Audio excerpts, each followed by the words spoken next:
Hey, Dr. Salem. Hey, great to see you today. How you doing? I'm doing awesome. Yourself? Yeah, great. I'm super excited for today. Uh, so yeah, fill us in. What are we in for here today?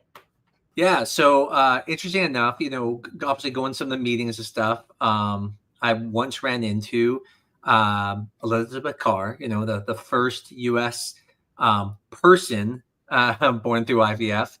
And, when we were talking about doing this joy thing, I thought, oh my God, I should ask her. She was so just easy to talk to. And I thought, this is going to be great. We should see if she'd do it. And she said yes. And I'm really excited for everyone here because I mean, literally, she's a celebrity in some way. So, I mean, especially in the fertility field, I'm sure if, you're in the hip hop world, she may not be huge, but at least in the fertility field, she's the Snoop Dogg of the fertility field. So, I'm gonna bring her on here, and so we really want people to feel free to call in, ask questions. I mean, all your questions she'll be able to answer for you. So, let's bring her on.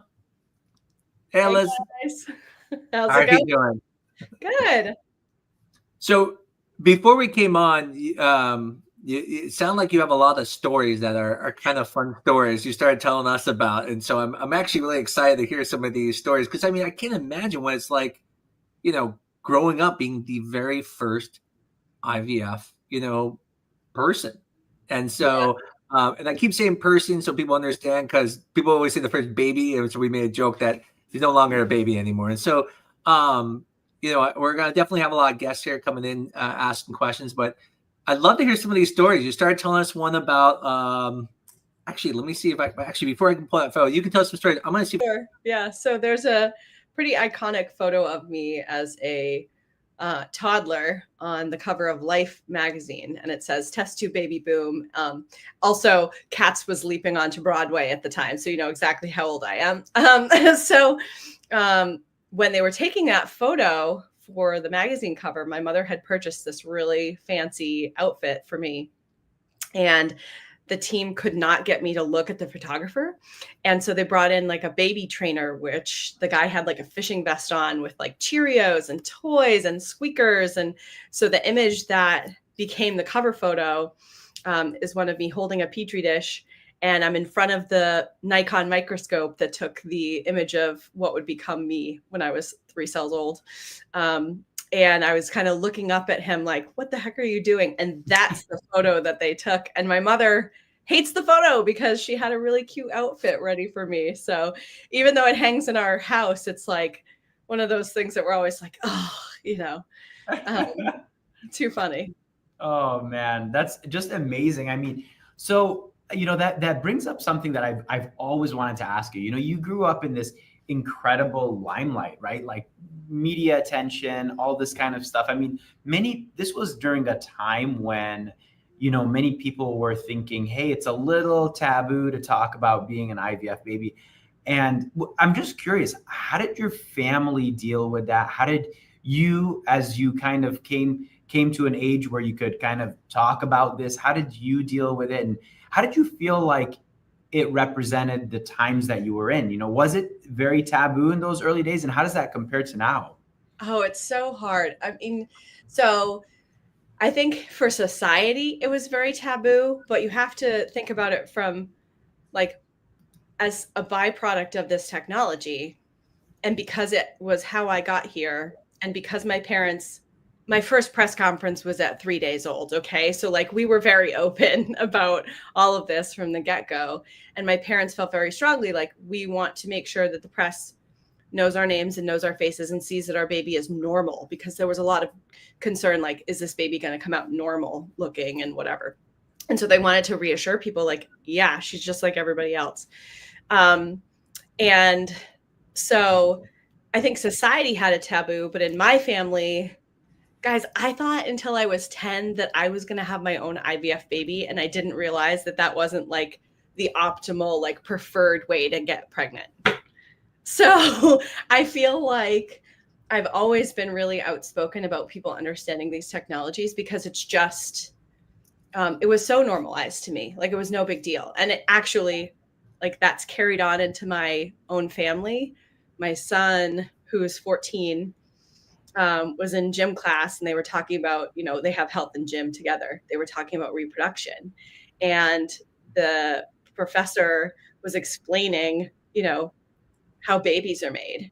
And my son was like, my mom didn't get here that way. And what's so funny is when I was 10, I did the same thing in my own class. I was like, I didn't get here that way. So I think it just depends on what you grow up around. Yeah. Yeah. Yeah. That's such a great point. I mean, I guess it does, that world was your norm. I mean, as much as that was a historical moment in America, and you're a historical figure in that way, but that was your norm, and I can see how that would be. Yeah. Yeah. Did you feel pressure sometimes? Like, I don't know if did you feel pressure in the way like, okay, everyone's looking at you, they know you're the first IVF baby, like you got to do better than everyone because, you don't want everyone thinking, oh, it's because I was IVF baby, now I'm not. It's good. I mean, did you feel any pressure?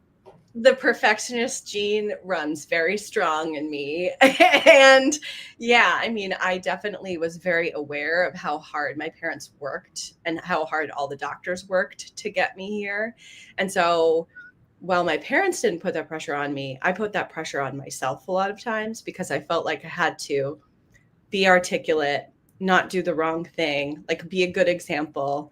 And when you're young, like that's a pretty heavy thing to realize about yourself. Like I fully realized that, if I had come out with not enough toes on one foot or whatever, that, IVF probably wouldn't have been so accessible as early in this country as it is now. Yeah. So yeah, lots of pressure. Yeah. Yeah. It's a really good point that you make, right? I mean, very fortunately, everything went really beautifully for you. And, you really set the stage for many things to come, but you're right. I mean, had things by some fluke chance not gone in that direction, it might have been a little bit or a very different course. And that's really, on that same note, I'm just curious, like, have there been any kind of moments or experiences in your life that, you kind of look back and you reflect about your specific role with the history of IVF, and especially the history of IVF in the US, and, any moments that kind of stand out? Yeah, I mean, I distinctly remember when I think I was 10, we had a Mother's Day reunion at the clinic in Norfolk where I was born, because side note, IVF was illegal in my home state of Massachusetts at the time. So my parents had to fly down and back to Virginia to have this done, including all their shots and their monitoring and everything else. And they paid entirely out of pocket. But at one of those reunions, I can remember holding babies 1000 and 1001, and they were twins. Oh, wow. And just realizing in the span of 10 short years, just from one clinic, there were 1,000 babies, and they couldn't have reunions anymore because, there was no space that could hold us that was big enough. Wow. So I think that was pretty amazing to watch as a kid, and just realize, like, wow, there used to be this like small elite club of 10 of us, and we all have, actually I posted on my Instagram today, we all have necklaces that have our numbers and our initials on it for the first 10. And after the first 10, they had to stop doing that because there were too many, right? So mine is 1, and it goes all the way up to 10. And then after that, there aren't any more. So yeah, it's pretty incredible.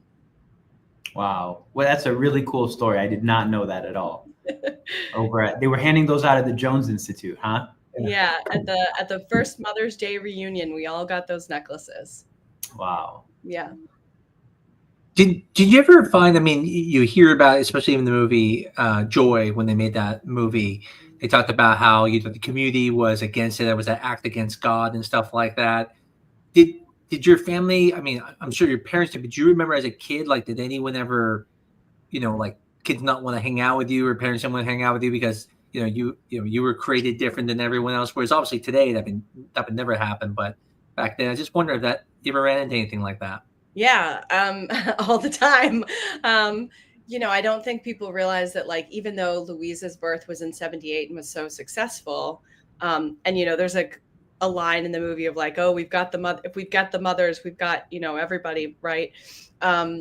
And I don't think people realize, like, my parents were in a whole wing of the hospital where they blocked off the wing of the hospital and had armed guards out front of the hospital because of the threats that they were getting. And we had what I call, for most of my life until I was in my 20s, we had what I call an agent in reverse, which was really somebody to screen the press requests, because we had an unlisted phone number. So like they had to go through the hospital first. And the reason we did that was to protect our family from people who, to this day, I've been told to my face, even now, like, you should not be here. You should not exist. Which, of course, just makes me dig in my heels and want to be like, no, I'll prove you wrong. Absolutely.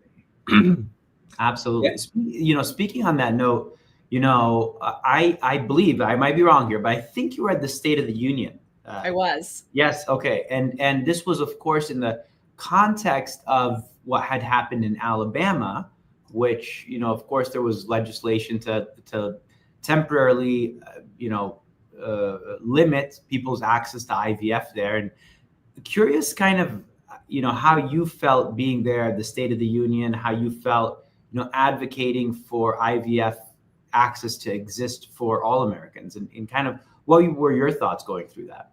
Yeah, I mean, when the verdict came down about Alabama and that ruling, my family and I happened to be on vacation, and I was scrolling through the news, as a former journalist does. And I, kind of looked at my husband, and I was really glad it was our last day of vacation, because, I just kind of looked at him, and he knew that I needed to spring into action. And I immediately started writing an op-ed and contacting my friends in the press and just trying to raise awareness about what was going on.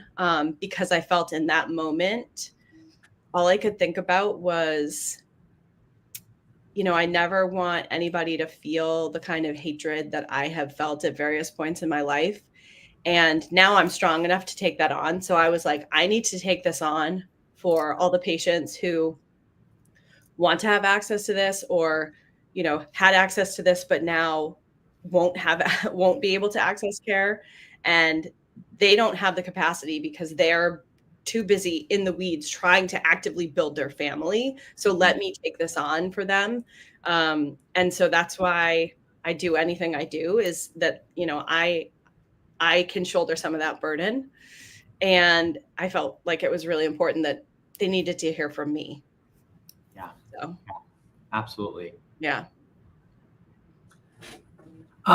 What did you, I know one of the things that when we brought you on is because, again, we saw this movie Joy, and I'd love to know what you thought of it. And, I mean, anytime we can bring awareness to fertility is great. I know not everyone's been through infertility, but yeah, if you have, it's actually, it's a really tough thing. It's a really weird thing to be able to think that you may not have kids. I know before we got on here, I said to you that, to me, one of the biggest improvements in the IVF was ICSI. I mean, that opened it up to everyone. And I always tell my kids all the time that if I was just born maybe even less than a decade later, I wouldn't have kids. There's no way. I would have to use donor sperm. And so it's kind of a weird feeling that when I think about it, I go, God, like, I mean, I was this close to never having kids. Yeah. And it doesn't even mean that I could have not had success. I was very fortunate to be able to with IVF. And so I'd love to hear what you think about the movie. And as we said, not the documentary, but the movie. Yes. And yeah. I mean, I think overall, I think they did a pretty good job. I think what was hard is that I feel like they really romanticized and glossed over the fact that, like, there was a huge uproar and it was a huge ethical dilemma. I mean, there's that one scene in the movie where they're like in front of the panel trying to get approval for IVF.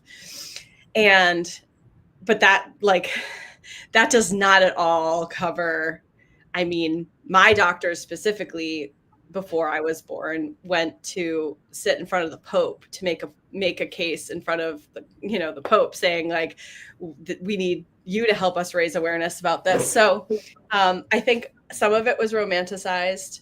And there were also like big, huge things that I know about that happened that like were left out. Like nobody realizes that Edward Steptoe, actually Edward specifically, studied with Dr. Howard and Georgiana Jones, who made me possible in 65 because he was having trouble fertilizing eggs. And so they worked together on, perfecting that. And it was very collaborative. Like there's also a line in the movie that I think many people probably glossed over where they mention Shettles. And if you don't know about Shettles was actually, Landrum Shettles was actually the first doctor in the US to achieve fertilization like through IVF in the 40s. And I can't remember if it was the 40s or 50s. Anyways, but the medical director at the time thought this was so horrible and terrible that they shut down the program. And there's a whole story. If you look up the Del Zio family, there's a whole story about the Del Zios. And it's a line in the movie that's a total throwaway of like, hey, they shut Shettles' program down. And it was totally glossed over. But that was like a big moment where like he had success in the United States. So yeah, there were just like little things that I was like, oh, but I think overall they did a pretty good job. What was your take on, how they, recognized and portrayed the women's role in this movie? The women who are much like your mother, who had to go through these very difficult things. I mean, how did you feel about that? Yeah, I thought it was really interesting that, we didn't get much of their stories. We got like a little tiny snippet. And I think what's so lost on a lot of people is how much sacrifice that the original group of women went through to make this possible. And even in my case, when I was born, the only reason I'm here is because an anonymous donor who was a former patient of Dr. Georgiana Jones called up Dr. Georgiana after seeing an article in the newspaper upon the birth of Louise Brown. And the reporter had asked, what will it take to get a clinic here in Virginia? And Howard responded, just some money. And it was a former patient who actually called up the next day and said, my family has a trust fund. How much money do you need? And she knew she was probably never going to see success herself, but she wanted to make a program so that people at least had the opportunity to access IVF. So it was, again, another sacrifice of a woman who, may not ever have had success herself that really drove progress forward, which is pretty incredible. Yeah. Wow. Remarkable. Didn't know that one either. Yeah. Yeah. Does your mom ever tell you anything like about some of the stories about when, this was going on? I mean, because, for me, like I don't talk to my kids a lot about the fertility, but I also wasn't the first person to go through fertility with my kids. But did she tell you any kind of interesting stories back then and, some of the difficulties? I mean, we talked about a couple of them, but that you guys went through? Yeah. I mean, the other thing people don't realize is like, she was a part of a cohort of people that, applied for this experimental program. And they were all on different protocols because at that point, we still had not figured out like which hormone protocol was going to be successful. Yeah. And so they all would kind of wander around the hospital campus, like looking at each other, like, are you here for the same reason I'm here? And you all were kind of, she said like, we were all kind of cheering each other on, but we weren't allowed to like compare notes or talk to each other. And so you really wanted other people to have success, but you really hope that you were the person that hit the lottery, which is like a very strange experience to be like rooting for them, but also against them at the same time. And, just the other challenges that people don't know about of like, the hormone protocols were so new back then. Like my mother's medication was flown in from Switzerland and everything was dependent on like, you better be there in time for the shot, and flying from Massachusetts for the shot because we don't want the shot to spoil.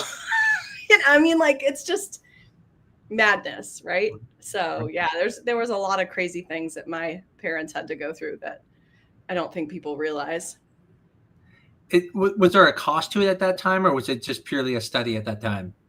No, there was definitely a cost. My dad jokes. I never knew exactly the figure, but my dad always would joke that for the first 10 years of my life, it was like buying a brand new Ferrari every year. I tell my kids that all the time. I go, "Do you know how much I spent to get you?" Exactly. That is really funny. Yeah. Before I know Steve Rooks is on here. I don't know if you've ever met Steve Rooks, but great guy. Always has great questions here. And so I was going to bring him on to ask questions. And we definitely have some more that we have for you as well. But let me bring Steve up on the stage. Steve was my seatmate recently. Seatmate? Oh, yes. And I stupidly, she was laughing. I stupidly didn't realize who she was, because I've only seen this little picture of her on LinkedIn. And I said, she said her name was Elizabeth, and I only caught on later. Oh, you're that Elizabeth. Yes, no, it was fun. I enjoyed that at Resolve. So we missed you there, Dr. Amos. I know. Resolve, so. Yeah. So, I had a question for the docs. Did you find that the movie accurately portrayed the protocol, especially the development of the gene pushed in and the techniques and the tools as they should have been at that time, and how, when you look at that, how has it really changed since then, beyond the obvious addition of ICSI, et cetera? Yeah. Well, I'll jump in with a quick one. So I felt like most of it was interesting in the sense of like, if you look at a lab, from the late 70s and some of these various things, surgical equipment, some of it, I was like, that seems, to represent it well. But one thing, I don't know if anybody else noticed this, maybe Dr. Amos, you did, the transfer catheter that they were using in the movie was a modern transfer catheter. I was like, there's no way they were using this beautiful, like, modern transfer catheter back then. I mean, that was just one small thing, but I just couldn't suspend my imagination that much. Yeah. Yeah, I believe it wasn't until the 80s that they actually started using cervical transfers. It was always implanting it near the fallopian tube. And so there was that. I thought there was a picture of an embryo or something they showed at one point, which again, they weren't doing that at that point as well. There were definitely some things that I think people wouldn't understand if they were watching it, if they just, showed what happened then, because we're so used to what we think of IVF now that they had to show a current picture of it so people could understand it a little bit more. Yeah. But it was, I thought, did a pretty good job, doing it. Also the stimulation, I don't believe they were doing superovulation at that time. And so, but again, that's what we know of IVF, because who doesn't see the pictures of all the needles on the floor after someone has a baby? And so that particular piece, it got me because Louise and I have a good friendship, and we compare notes a lot on various things. And so while she is the first in the world, I always joke that, like, yeah, but you were natural cycle, and I'm really the first modern IVF baby. Okay, yeah.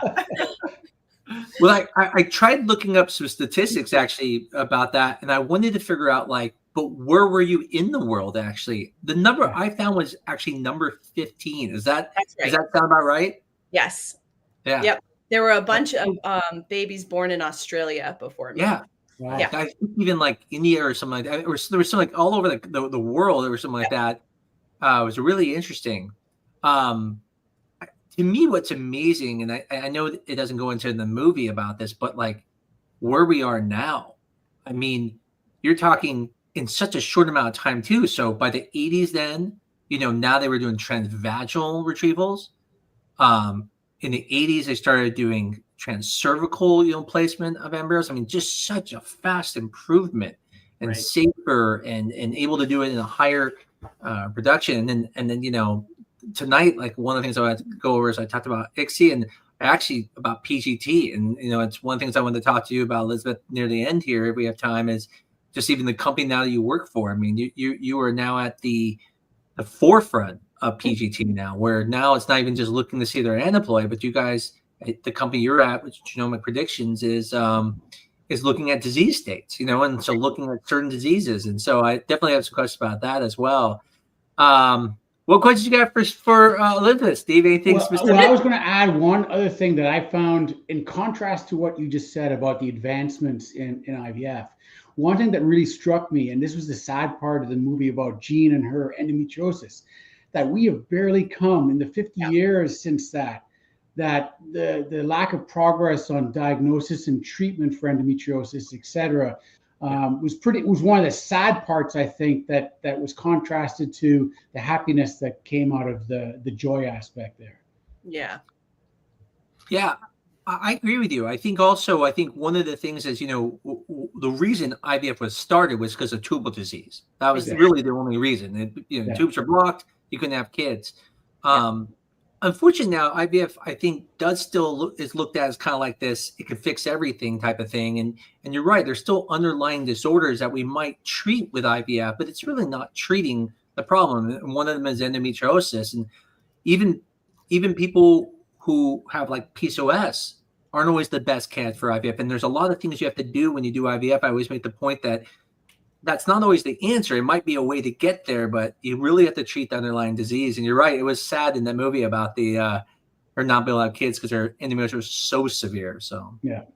I think the other key thing, and Elizabeth, this is, really something for you to expand on, is there's a great scene after, he examines her because I just finished watching the movie. I had to make sure I watched it. So it was this touching scene after he's examined her and, given the bad news, he talks about the torpedo and the lifeboat and having to deal with it. But the important thing was the point he was making about, we see ourselves as the great possibility that we can help make the infertile fertile, but there are still so many women that we won't be able to help. And that was also kind of a side part, and it's still to some degree true today, that while we've made huge progress, there's still a need for like Resolve, et cetera, to help expand the access in unique and innovative ways to help more and more women, achieve that possibility.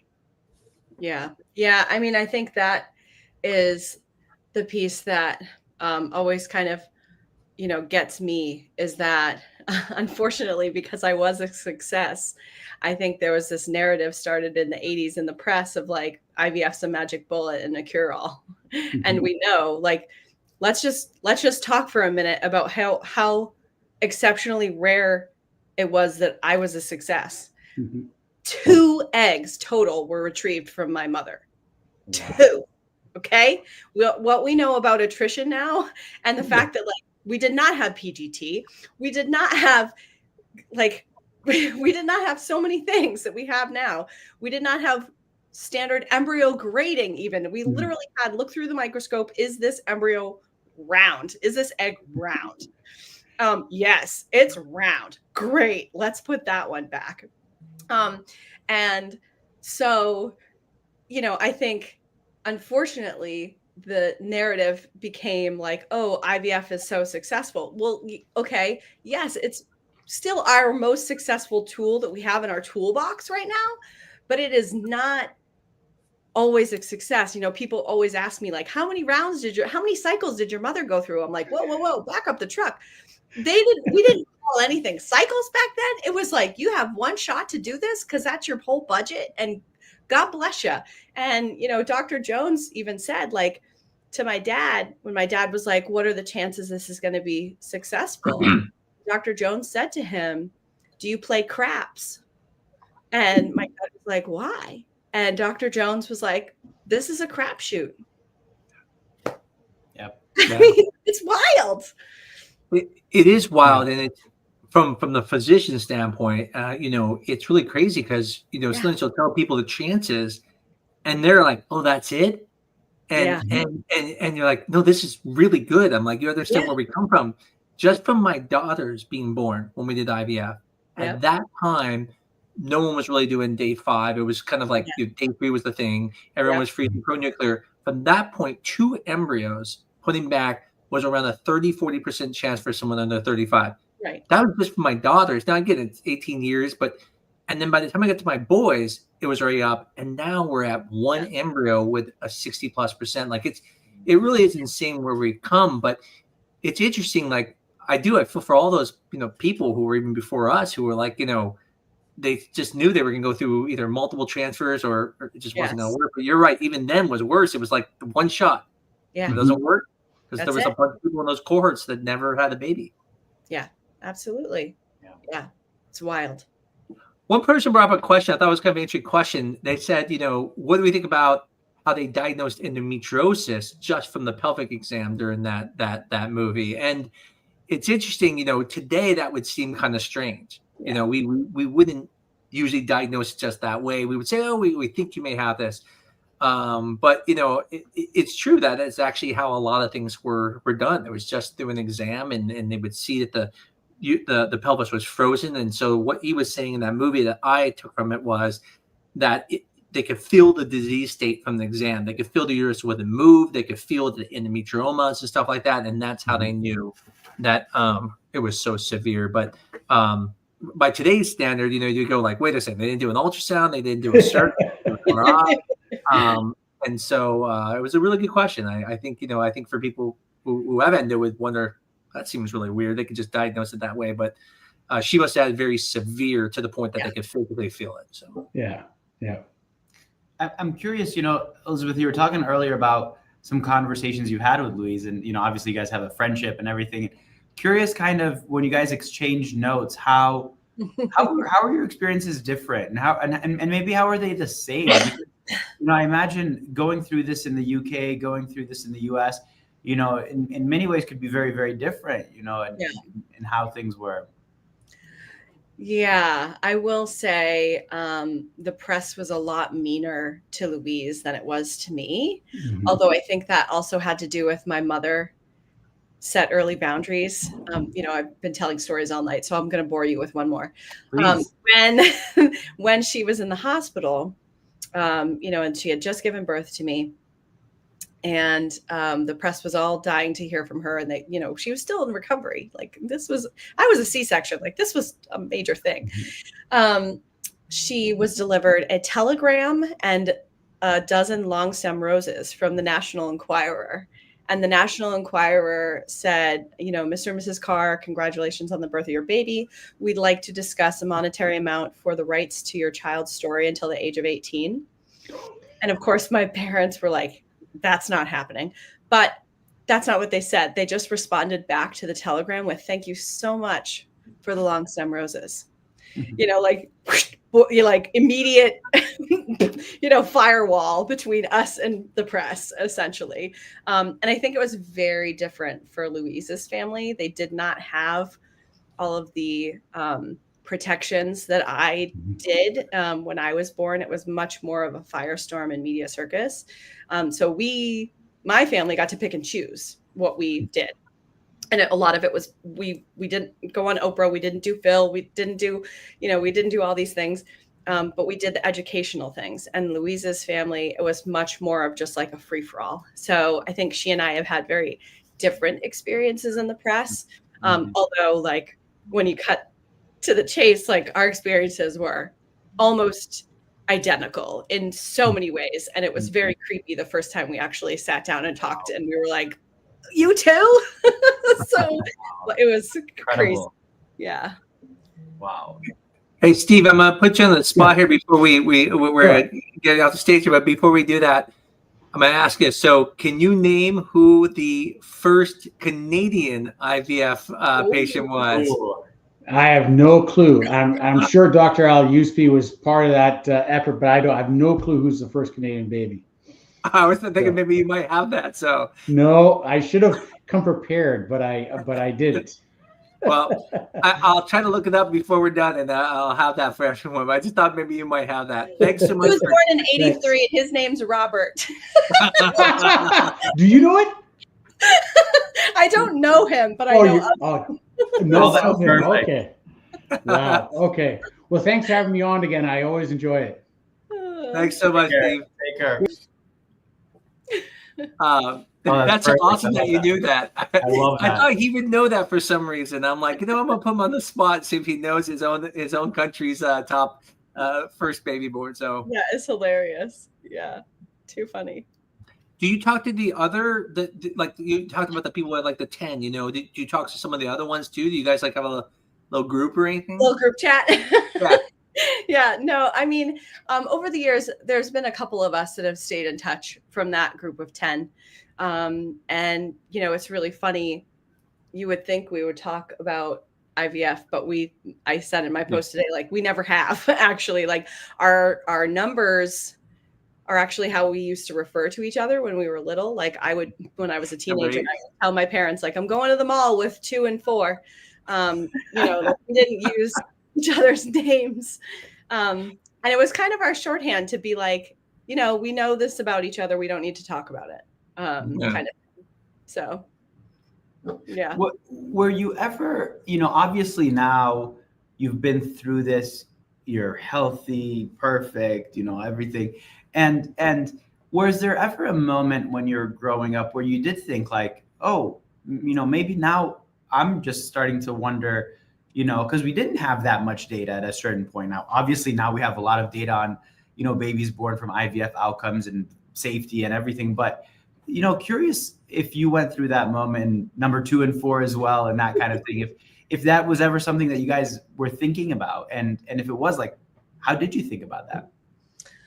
Yeah, it's a great question. I think people don't realize that I've been studied my whole life, down to like, I distinctly remember being really little and having the electrodes on my head to measure my brain waves and things like that to make sure that like I was normal, and going through like psych evals to make sure I was like well adjusted and all these things, because we truly didn't know, the health outcomes. But I never had a fear that I would have any fertility issues at all. I don't know why that was. I think maybe it was because I just felt like I was I was going to ASRM when I was like 10, so I just felt like I was so ingrained in the community that I knew that somebody would be able to figure out something to help me if I ever needed help. Like, I just always took comfort in that. And I did end up having my son naturally. Everybody always asks. And I had him when I was 28, which is exactly the same age that my mother had me. Which, if you talk to my doctors, they all would tell me that was still way too old. Like, it was beaten into my head to have kids really young. And of course, my mom was like, pump the brakes on that conversation, let her get through college. Yeah. So, yeah. Wow. That's fascinating. What got you into, I don't know if maybe any of the other, people who were, first or something, but what got you into the fertility world? I mean, that, because again, I mean, obviously you have a degree in another area, which is, now that you're, kind of this advocate for the fertility world. I mean, obviously your degree now really helps in that because the connections you have now. But I just wonder what made you, like, what love do you have for it? Because obviously, I have both the love of the study I did it, and then also the fact that I'm also a patient, and so I just wonder what got you into this, other than, you do have this obviously historical reason as well, but. Yeah. So the reason I usually say is because I was a science nerd and I was really interested in it, but I was never good enough at the math and science to actually like be in a lab. But if like, I'm the first person that's like really excited to like go and be in a lab. Like, I love labs. I don't know what it is. I think it's fascinating. But the actual answer is far less glamorous than that. And it's that I was in the media for so long that, my first love and career was actually journalism, because I had been interviewed my entire life and been asked such bad questions that I told my parents one day, I was like, I'm going to become a journalist and do this better. I'm going to do this better. And I felt really strongly. I went into health and wellness journalism, to the surprise of nobody, I think, because I really wanted to be able to do the same thing I'd been doing my entire life, which was explain the science in a way that anybody could understand. Like, I was taught at age 7 by Dr. Georgiana how to explain IVF. Sperm and egg fertilized in a petri dish. Once fertilized, put back in my mother's womb. 9 months later, here you are, just like everybody else. That was the explanation in the simplest form. And so I really wanted to do that. So for most of my career, I did that through journalism. And then I don't remember exactly who it was, but a clinic approached me and were like, we need a writer. And we need somebody to write in a way that patients who have no experience with fertility treatments at all can understand. And I was like, great. So I actually got into the field while I was still a journalist and was for many, many years doing a lot of ghostwriting for insurance companies and clinics and all of these things. And then it kind of dawned on me like, I have a lot more to say about this. Mm-hmm. And so I became a communications director, marketing director, patient advocate, you name it. I wear that hat now. And people always ask me like, don't you get tired of it? No, I eat, sleep, breathe, live this. Like, that's my full-time and part-time job. Like, it's, I call advocacy my part-time job because it takes up so much of my life and I love it. Yeah. You're like a celebrity all the time. We're at these, the meetings all the time. Like, she is. Yeah, except nobody really, like, I can walk by somebody, but then if you say my name, that's when they're like, oh, okay, that's who that is. Yeah, fun. Even when I walked by you the first time, I didn't realize it was you at first, because it's like, people, unless you have like some really unusual face, people don't just stand out all of a sudden. Yeah. And I sort of by, and then I'm like, oh, wow, it's Elizabeth Carr. Like, but it was one of those things where I didn't even recognize you at first at the booth. I'm just thinking, oh, it's some rep. Yes. Yeah, that's funny. It's really interesting that you were saying like you were a ghostwriter for a period of time, because of course, what comes to mind immediately is like, hey, Elizabeth has a real story here to tell, and it should be her name that's there, and it should be, her, she's leading the way, paving the path for all the other IVF babies, adults, humans that will be born after her. And so people are gonna, be very interested in your perspective. It's just funny to hear that part of the story, not what I would have expected, actually. I mean, I was the story for so long. I felt very strongly like it's not. The thing is, it's never been about me. Like, I was the product. My joke. I should preface this whole thing with my joke is when people are like, "Oh my gosh, you're the first IVF baby!" Like, and they thank me. I'm like, I didn't do anything except for show up on time. Like, literally, I did nothing. Like, my parents and my doctors did all the hard work, right? So, I have always felt very strongly like, it's not about me. It's about this field and this technology and the doctors and the science. And so whatever I can do to shine a light on that is really important to me. And so sometimes like me being me gets in the way of that. And so I take that out of the equation for some people and just, explain what I can about, reproductive options. Yeah.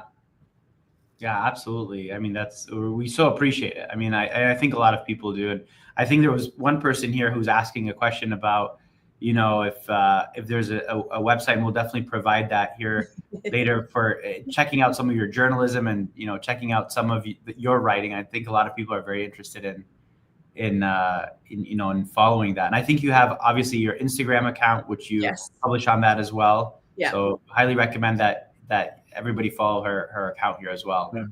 Is the ejordancar.com, is that yours? Yes, that's me. Okay. Yeah. I know there's some stuff in there in the podcast. I saw was linked on that one. So yep.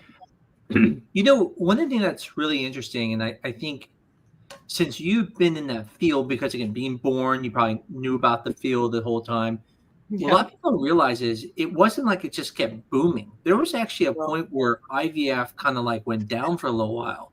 Yes. I talk to doctors all the time where, they were like delivering babies because there just wasn't any patients going through fertility. Yeah. And there was a time where like a lot of the programs started actually, closing down because it just wasn't a need for fertility doctors. And, again, after some of these newer developments is when really it started skyrocketing. Yeah. And it's interesting. I think some of the things that society was worried about in the beginning, which really at that time wasn't a worry because, as you said, I mean, we're just putting sperm and egg together and putting it back. But there are things now that we're doing that really, I mean, we don't really know what's going to happen in the future. And I think it's going to come back around again. I really think it will. I mean, if you look even just in the United States, we do things here that you can't even do in Canada. Like, Right. And then what's weird is there's things you can do in Canada that you can't do here. Correct. Like, when it comes like mitochondrial DNA, putting a three-party development. But gender selection, other big countries don't allow gender selection. And so it's interesting how I think it's going to come back around. And one of the things I wanted to talk about, like I said, is when you came to this company, and I don't know what brought you to Genomic Predictions, but what's really fascinating is they're definitely, kind of pushing a little bit more because now they're not just looking at PGT from the standpoint of a healthy baby being euploid, but they're looking at it from the standpoint of saying, hey, like it will rank the babies here to tell you which one has the highest chance of having diabetes, which one has the highest chance. And there's this question about, okay, but if we're taking, let's say, the baby that has the less diabetes, how do we end up with the smarter baby, right? And there's all these things we don't know, and we're gonna. It's just interesting, like I said, that I think this is gonna come back around, similar to like before, where people are gonna say, okay, at what point are we playing God? Because again, we went from something to help women who couldn't have kids, to now, I mean, people do IVF for family balancing. Right. Sometimes people do IVF for other reasons, surrogacy. We have, for same-sex, men. I mean, it's the only option for them.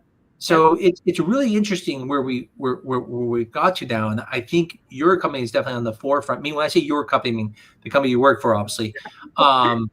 It is on the forefront of that, and I'd love to understand, like, what was some of the reason why you went there? Like, I mean, it was that kind of one of the things that you liked about it. It was like, wow, these guys are like pushing the forefront just like they did at the Jones Institute at that time. Yeah, I mean, I definitely am drawn to pioneers because I feel very strongly that we need to continue to advance the field because there is so much still that we don't understand and we don't know. I mean, we talked earlier about endometriosis or PCOS, and there's such a big learning curve we still have to go. Like, we haven't cracked the code, right? And to me, having the ability, I mentioned earlier, like, when I was born, they looked through a microscope and said, this one's round. Well, guess what? We actually have studies now that show, like, maybe the one that morphologically, like, looks better isn't actually the best one to choose. So, like, it's a little counterintuitive that, like, that's how I got here, right? Which is fascinating to me. Take that a step further. Like, imagine if my parents could have looked at the DNA and looked at the risks of, some diseases that are in my family history. And for somebody going through IVF and spending so much time, money, and, emotional turmoil to go through and build your family, to have yet another tool in the toolbox that could give you more insight. I think that's always been my biggest thing, is like, you don't necessarily have to use all the tools, right? Not every single couple that you talk to decides to go down the IVF route. Maybe for some people it's timed pregnancy. Maybe for some people it's IUI or ICSI. So I'm very big in the proponent of, like, let's develop the tools. Let's develop all the technology. Let's do the best that we can to provide the best information for the patient. And then let's sit back and let the patient decide what they want to pursue. Because I feel very strongly, like, let me put it to you this way. When my mother had her fallopian tubes, if her OBGYN had not said to her, I just got back from a conference where I learned about IVF, which was successful in the UK, maybe it's something you should look into. If he had not uttered that sentence and let her know about the technology, even though he knew almost nothing about it, I would not be here, because she wouldn't have taken that chance of learning as much as she could and applying to the program, right? So I am very much of the, let's learn as much as we can. Let's give patients all of the options. Let's talk with them about the pros and cons, and then let's let them choose, because I strongly believe, again, you should be able to build your family any which way you want to. So that's really what drew me to it. That's very, very true. I think that's wonderful. I mean, you know, we're talking about, obviously, you know, all these pioneering technologies that had to come together, you know, for you to of course be here today. And, you know, it gives you a very special perspective also on like what you want to see next. I mean, is there a technology that you're like, boy, you know, if there was one that's out there that I'm particularly excited, having gone through everything that I've gone through, and your parents having gone through what they went through. I mean, is there something out there in the world of fertility treatment that excites you, you know, that speaks to you? Yeah, I mean, I think there's much more to be done in the genetic testing field and realm for people to learn about their family histories and the risk that they potentially could have. I think we're just scratching the surface on that. But I also, and it's come back around. It was like a theory when I was, you know, maybe a teenager. I'm really interested in IVM. I think there's something there. I don't know what it is. I don't know if we'll figure it out in my lifetime, but I think there's definitely more to explore there. So that's really exciting to me. You're right. I mean, what was it? Brown, I think, Institute at one point was looking to take tissue, a biopsy, and then grow everything in the lab. And you're right. I mean, our biggest limitation right now is the ability to get eggs. Right. I mean, you get women who should be able to have kids, but they only make like 2 eggs, and, you know, and they're 40, and now you have to go through multiple cycles. The day we can take a biopsy and we can grow everything in a petri dish, it changes everything. I mean, at that point, it doesn't matter. You can be 45, 46, 47, you'll still have kids, because we can grow them out and have thousands of eggs to work with versus just a few. And so, there's still, I think that's why we're seeing this progress now, is now we have that science to be able to be changing things and stuff like that. I think just the point is, one of these days it's going to cross over to the point where do we do too much? And that's where, you know. But I have to point out, as somebody who's been around this industry for a while, I think you and I both know, like, I think the industry as a whole does a lot of self-correcting, right? So like, let's get back to the 90s and Octomom, right? So a doctor put in all the embryos that this patient wanted, because he said, well, no, she's the patient. She's right. I'm going to give her what she wants. Well, she ended up with 8 babies, which we know for a mother and the babies is very dangerous. And so the industry took it upon itself to say, whoa, let's go back to transferring singletons, because we know that that's actually the most safe way we can do this. So I think, you know, like, as much as we push forward, I have a lot of, and maybe it's Pollyanna-ish of me, but I have a lot of faith in the industry itself and the scientists, that like, we will always self-course correct if it ever gets to a point that, like, you know, it feels wildly uncomfortable. Yeah, and we need to have those things happen too, because I mean, you know, sometimes the goal of something ends up going to a different area. For example, IVF, right? We now can protect people from disease states, right? We can find with PGTM.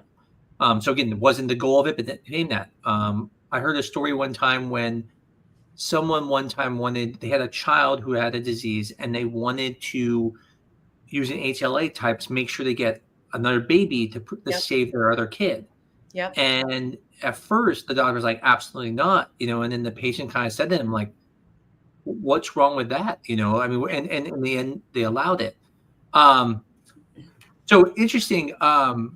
I saw this question come up, and it was something you said earlier, and I didn't know how to answer this for you, but they said, what was the cost of it when she was born? And I know it was a Ferrari a year, you said, so, but I don't know what the price of a Ferrari was per year. So yeah, I mean, I don't know the exact figure, but I mean, my parents paid for all of their hospital stays out of pocket. They paid for all of their flights, which were not there were not a few flights, like they were flights every few days, really, for a while.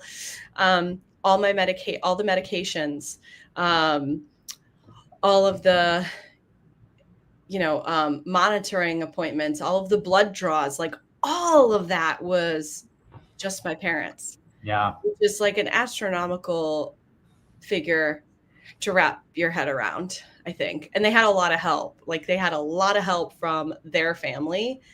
And everybody knew, like, my parents had the discussion that if we try this and it doesn't work, that's it. We can't try this again. Yeah. So It was really high stakes. So it is amazing you're here, and like I said, and all those little things that had to happen. The doctor mentioned it. The doctor being at the conference, telling your mom looked into it. I mean, like, and then in the States they started doing. I mean, just it's amazing how you get here. Well, I'm really glad you're here because, like I said, it's always a pleasure to talk to. It's interesting. We talked about this a little bit earlier. It was another question someone brought up, which was, what do we think about MST, which maternal spindle transfer of the mitochondria, like we were talking about earlier. And I know we can't do that here in the United States. It's not something that's allowed. Canada can, I believe the UK can. Being someone who was, again, at a time where everyone was like, you shouldn't be doing this. Have you had, what's your view on this? Like, using now someone else's DNA for mitochondria into a woman's egg that has faulty mitochondria going forward. Yeah. I mean, your perspective. I think I'm, you probably know what I'm going to say, but I am all for trying all kinds of different ways to create a family. And I think it just comes down to what you're personally comfortable with. It truly, truly does. For some people, they are not even comfortable with, IVF. And so they're not going to use that. And so it's not, we can't do that here in the States. We have regulations in place that won't allow us to do that. But I think anywhere else that it is allowed, like, okay, let's take a shot, because again, it's up to that patient. I think it's very, very short-sighted of us to say, like, no, you can't do this a certain way unless we have a really good reason. Like, unless we say this could cause you to die or, some other really terrible outcome. But thus far, we haven't seen those bad outcomes. No. So, yeah. Well, I know, again, you're on a different time zone than us, so it's late there, and we like to, finish up here soon. Before we go, Dr. Salem, any other questions you have for Elizabeth? And I'd love to know, Elizabeth, anything you wanted to add. This is really exciting, and I know the people who watch the show, a lot of people watching it. I don't know why they're afraid to ask questions. They're asking it us, but not coming on. But it really was a pleasure to have you here. Such a pleasure, and I think maybe if I can top it off, I'm not a journalist. You are, Elizabeth, and I probably added to that load of terrible questions that have been asked. So I guess what would have been, if you were to ask yourself a question, like, what's the question that you feel like people should ask you of? And I'll finish it off from my end on that. That's a really good one. I think the question nobody's asked me is, like, would I have done the same thing my parents did? And I feel like I can never answer that, because there was so much that they didn't know. And I think that actually worked in their favor in this case. Like, they didn't know how bad the outcomes really were. And they were just kind of taking a shot. And they didn't know that, like, it was such a very, very long shot to do this. And I think they really were naive about the press attention that we would get for our entire lives. And so it's really hard for me to answer that, because knowing what I know now, I don't know if I would have taken the leap of faith that my parents did, which is really a testament to, like, how strong they are. But on the other hand, I know that, like, having my family is the best thing that I could have ever imagined. And so, maybe I would have. But that's the one thing that a lot of people, are scared to ask me. And you didn't ask me if I have a belly button, which I have been asked before and is by far the worst question I've ever been asked. So you didn't ask that. So you're all good, Dr. Salem. Oh man, I can't even imagine. Thank you so much, Elizabeth. I so appreciate you being on with us today.